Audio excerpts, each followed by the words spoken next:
हाजिर हूं मैं आपको एक अद्भुत विषय की जानकारी देने के लिए। आज ज्योतिष का ये बेहद अद्भुत कार्यक्रम होने वाला है आप लोगों के लिए। प्रिय दर्शकों, आप चाहते हैं कि मैं आपके लिए लाइव आऊं और आपके लिए कुछ अनोखे विषय जो आज तक आपने नहीं जाने हैं वो मैं आपको दूं अपने कार्यक्रम के माध्यम से। तो प्रिय दर्शकों, आप इस चैनल को सब्सक्राइब कीजिए ज्यादा से ज्यादा, क्योंकि आपके एक सब्सक्राइब करने से ही मुझे मेरी मेहनत का फल मिल सकता है जो मैं आप लोगों के लिए निरंतर कर रहा हूं। और वीडियो को लाइक कीजिए और शेयर भी कीजिए।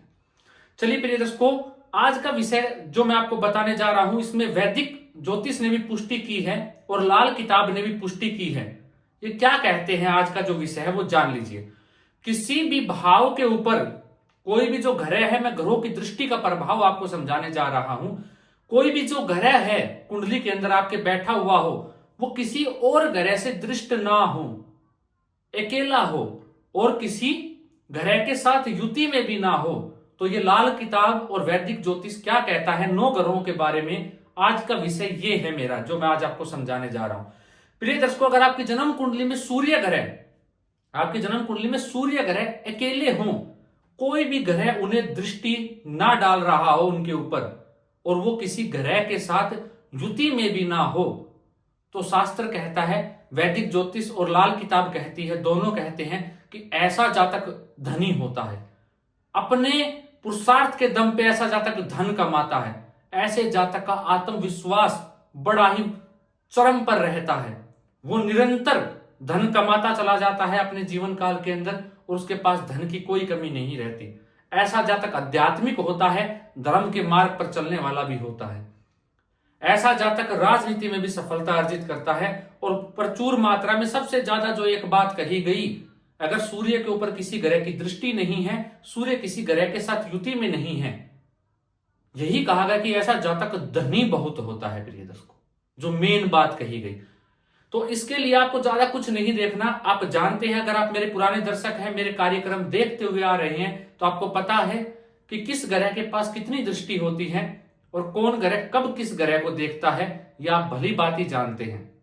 तो आप अगर YouTube पर नए आए हैं तो आप प्लेलिस्ट में जाके वो कार्यक्रम देख लीजिएगा, चैनल को सब्सक्राइब करके आपको समझ में आ जाएगा। वही चंद्रमा, प्रिय दर्शकों, अगर चंद्रमा जन्म कुंडली में अकेले हो, किसी ग्रह के साथ युति ना हो, लेकिन प्रिय दर्शकों, चंद्रमा के लिए आपको यह बात सदैव याद रखनी, मैंने क्या कहा, चंद्रमा अकेले हो, किसी ग्रह के साथ ना हो और किसी ग्रह से दृष्ट भी ना हो, लेकिन चंद्रमा के आगे कोई ग्रह होना चाहिए और चंद्रमा के पीछे कोई ग्रह होना चाहिए, तभी जो चंद्रमा है वो अच्छा प्रभाव देंगे। तो शास्त्र ने कहा, वैदिक ज्योतिष ने और लाल किताब ने कहा, ऐसा जातक इतना बुद्धिमान हो जाता है, इतना तीव्र उसकी बुद्धि चलती है, उसका दिमाग इतनी तेजी से काम करता है जिसकी आप कल्पना भी नहीं कर सकते। अगर आपका कितना ही खराब काम फंस गया हो या कोई अच्छा कार्य फंस गया हो जो कोई नहीं निकाल सकता, जिस जातक या जातिका की कुंडली में ये योग होगा, वो जातक अपने आप उस काम को अपनी बुद्धि के दम पे वहां से बाहर भी निकल जाएगा, उस काम को कर भी देगा। और उसके बावजूद अगर आपके परिवार में किसी के कोई मुसीबत आ जाए, कोई फंस जाए किसी कार्य को लेके, कोई कोर्ट कचहरी का मैटर हो जाए, कैसा भी जो उसके लिए ठीक ना हो आपके परिवार के लिए, तो जिस जातक आपके परिवार में अगर किसी जातक या जातिका की कुंडली में ये योग है जो मैं आपको बता रहा हूं, चंद्रमा अकेले हो, किसी ग्रह की दृष्टि ना हो उनके ऊपर, और आगे या पीछे कोई ग्रह बैठे हो, दोनों कोई भी ग्रह हो जाए, तो ऐसा जातक हर वो कार्य कर सकता है जो असंभव कार्य है। उसकी बुद्धि इतनी तीव्र से काम करती है, जो बोलेंगे वो ऐसा जातक कर देगा अपनी बुद्धिमत्ता के दम पे। अद्भुत योग होता है प्रिय दर्शकों। वहीं प्रिय दर्शकों, अगर मंगल ग्रह आपकी कुंडली के अंदर किसी ग्रह के साथ युति में नहीं है और किसी ग्रह से दृष्ट नहीं है, तो ऐसा जातक बेहद बहादुर होता है। लेकिन ऐसे जातक का वैदिक ज्योतिष कहता है कि ऐसा जो जातक होता है, उसका ज्ञान, उसकी जो बहादुर है, उसके जो अंदर पावर है, वो कहीं ना कहीं लुप्त हो जाती है, वो छुप जाती है, ऐसा जातक उसको निकाल नहीं पाता। अगर ऐसे जातक को अपनी पावर का एहसास हो जाए, अपने जोश और जुनून का एहसास हो जाए, तो ऐसा जातक सब कुछ हासिल कर लेता है। बस वो देखना होना चाहिए, अगर आपकी कुंडली में है तो आप देखिए आप बहुत बहादुर हैं, आप जोशीले हैं, आपके अंदर वो चीज जो है वो लुप्त हो गई है, उसको आपको बाहर लेके आना है। आपके जीवन में कोई भी ऐसी चीज नहीं जो अलव्य हो जाए आपसे, जो आप ना कर पाए। वहीं बुध ग्रह, बुध ग्रह के बारे में दोनों कहते हैं अगर बुध ग्रह अकेला हो जाए जन्म कुंडली में तो ठीक नहीं है, क्योंकि बुध जो है कुमार ग्रह है, बालक ग्रह है। तो बुध को जो है किसी ना किसी ग्रह के साथ होना चाहिए। अगर वो अकेला हो गया तो अच्छा प्रभाव नहीं दे पाएगा। वही देवगुरु बृहस्पति के बारे में कहा, देवगुरु बृहस्पति चाहे नीच का हो, किसी ग्रह से दृष्ट नहीं होना चाहिए, किसी ग्रह के साथ युति में ना हो, चाहे नीच का हो, तो भी गुरु जातक को ज्ञानवान बना देते हैं, बुद्धिमान बना देते हैं। ऐसा जातक शिक्षक, ऐसा जातक बड़ा ही बुद्धिमान, ऐसा जातक हर कार्य को निपुणता से करने वाला, धर्म से जुड़ा हुआ, धर्म के मार्ग पर चलने वाला ऐसा जातक बन जाता है। भाग्यवान भी ऐसा जातक होता है।